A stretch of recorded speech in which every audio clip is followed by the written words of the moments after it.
Yeah, I think it was Tony Robbins said we make every decision we make is emotional, and then we justify it with our intellect. Okay, so it's usually post decision as you have buyer's regret and that sort of thing. So I dare say the bigger the cost to the decision, the more time you should take, the bigger the implication. So if you're out buying your toothpaste and your essentials, you just don't even think about it, you just go do it.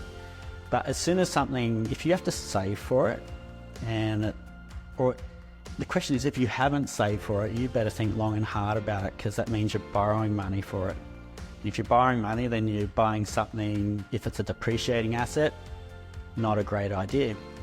Cars, we borrow for cars, they depreciate over time, but they pretty well always depreciate unless you're investing in some sort of classic. So I think you've just got to weigh up. I think the key is, do you have the money for it?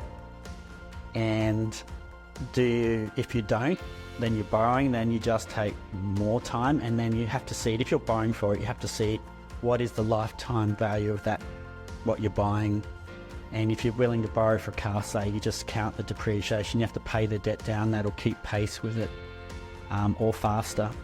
I think my first new car was only 3 years ago.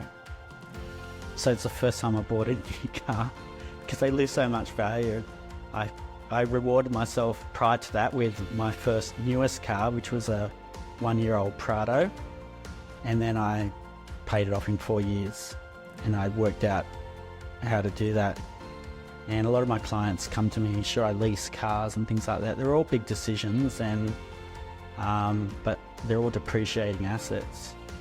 And so emotional things, yeah, I think you've just got to weigh up the future, try and imagine how you'll feel in the future. There's no right decision, because sometimes we make those decisions based on deeper issues.